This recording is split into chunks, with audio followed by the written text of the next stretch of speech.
Hey, it's Don from Sonoran Mystic Tarot. Thank you so much for stopping by. If this is your first visit, well, then you found yourself a new home. Come on back many times. If this is a repeat visit, which I'm certain many of you have found your way back, we love it even more. Come on back and enjoy. You guys support us a lot and we appreciate it. Let me give you a quick update on the month. We're now entering the second full week of September. As we enter September 13th, which is Monday, we're looking at a quarter moon, the new quarter moon. The new quarter moon is obstacles. The excitement and newness that came with the beginning of the month and the new moon, this is the period now we're getting into the obstacle phase. So you will be hitting some stumbling blocks and some obstacles this week, but you can persevere, you can push through. That's what it's all about. As long as you know that something's coming, you can plan around it. So don't worry about that. And then the wondrous part is the full moon will be coming to us again on the 20th, which is one day after this reading ends, which was next Monday, I guess it is. Anyway, so with that said, be prepared because that full moon is going to bring in tons of energy and again, some great opportunities.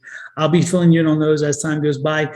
This is your reading for your sign for the week again, September 13th through the 19th. Enjoy. Taurus, this is the reading for you for the week of September 13th through the 19th. It is an intuitive reading, therefore it is drawing on spirit as well as the tarot cards. When spirit says something that is against the tarot cards, I go with spirit because spirit usually gets it right.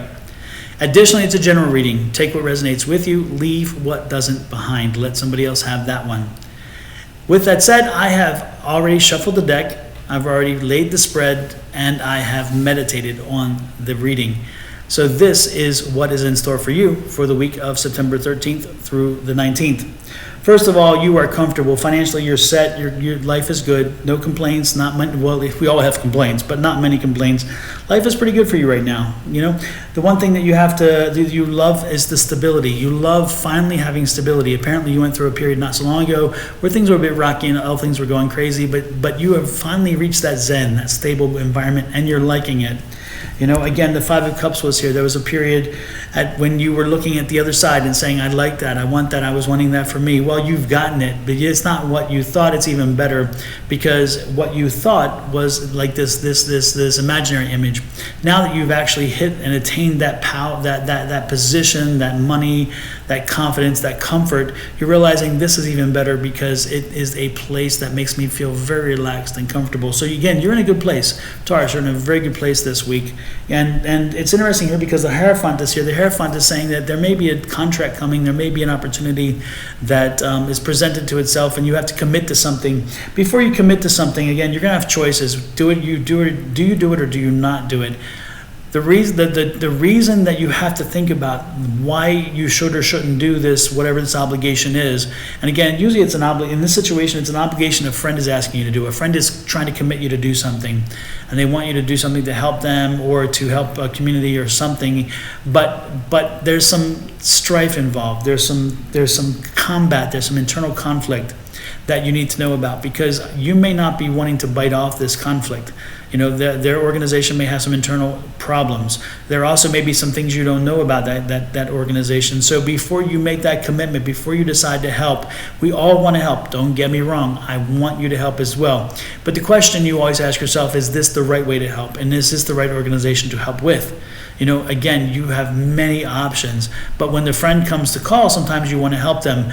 Make sure, again, before you choose, you ask the questions. Make sure that you understand, are there conflicts going in the situation? Are there people opposed to what it is we're doing? Are there some issues that could bring me into a situation that I don't want to get into because I don't want to be involved in a very spiteful, argumentative situation? And then if that clears out, if that isn't the problem, then take the leap and help them. Of course, you know, commit to it. That'll bring you a new kind of energy, new way of thinking. You're going to meet a whole bunch of people. It's going to be light. It's going to be fun. This may be a gala. Maybe somebody's asking you to sponsor a gala. Maybe somebody's asking you to chair a gala. Maybe somebody's asking you to sponsor a party. Maybe the Little League is asking you to be a sponsor on the team, you know, or maybe on the roadside where they have the cleanup, you know, this road cleaned by whatever it is. There's something that you have attained, you're comfortable, and you want to give back. And this week you're going to give back, and your friend is going to ask you to give back. And again, give it serious consideration, but make sure there's none of this going on, because I'm getting a feeling that this opportunity may have that, but there are so many other opportunities. So don't just stop with this one. Go look for the other ones if that doesn't work out. Now, if this one works out, it's great, but again, it's going to be a fun thing. It's not going to be serious. It's not going to be heavy. You're not going to be asked to sit on a board. You're not going to be asked to go do something that's going to drain you emotionally and physically. It's not a lot of work. It's going to be more about fun and enjoyment and communicating and direct. You may even be they may ask you to do a mentoring program. They may ask you to join in on a trip, a camping trip or something. I mean, there's so many possibilities here. It's wonderful.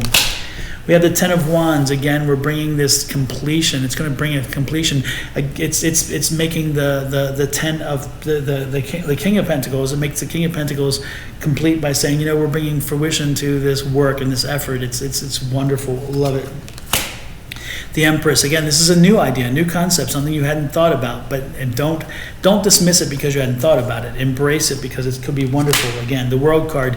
It could open up your world to a whole lot of opportunities. Also, this could be a travel card. You may be even asked to maybe chaperone some students on a foreign trip, or maybe a rafting trip down the rapids or something. I mean, there's all kinds of possibilities that but the World card sometimes means travel. And so in this case, when you see the Empress, it's travel to a new place. A place you haven't been before, a place that you've been wanting to go to, a place that you thought about over and over again. You're finally bringing that to fruition. Again, the Ten of Wands, a place that you thought about over and over again, so now it's going to come to you. So if it's a chaperone situation, how wonderful. There will be some conflict because of the kids, but in that situation, who cares? You want the conflict because guess what? That's part of growing up. And as you chaperone them, you help them to understand how to communicate with each other, how to get over those things. Look at this, Temperance. Be patient. Be patient. And look at this, we have the Three of Swords. Could be a little bit of heartbreak, could be a little frustration. Your friend, again, the opportunity your friend brings to you may not work out, and you may make your friend upset because you're not helping. But explain to them, because there's a 3 here, and the Three of Wands is like, no, I will help, but I want something new. I want something that I was thinking about in a different way. And your friend will understand. What I would suggest to you is check out the 33 and the 55. Do the angel number 33 and angel number 55. They seem to be prominent here. Right now we have the 3 3s here, and then you have the 2 5s here. They are side by side, and they're side by side for a specific purpose. The 55s will have an importance in your situation because it's telling you that that's an underlying kind of energy about this week. It's telling you the underlying energy of the week.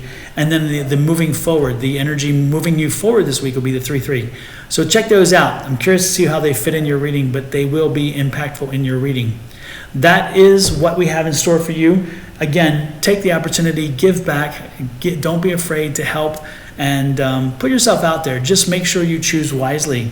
But when you do, the abundance will come to you. You're going to have such great things come to you. You're going to see the world. The world is coming to you. You're going to travel. You're going to see an opportunity that's new to you, someplace you haven't seen before, in a place you've been wanting to see for a long time. How cool is that? And through different eyes, through new eyes that are not only of your own. That's a great thing too. So with that said, I'm going to let you go. Have a great week, Taurus. Let me know what resonates with you. Drop me an email at advice@sonoranmystictarot.com. Additionally, don't forget to hit those like, share, subscribe, and follow buttons so give me some comments. I'm loving the comments. I will respond, I promise. And with that said, I'm going to let you go. Have a great week. This is Don with Sonoran Mystic Tarot. Talk to you later. Bye-bye.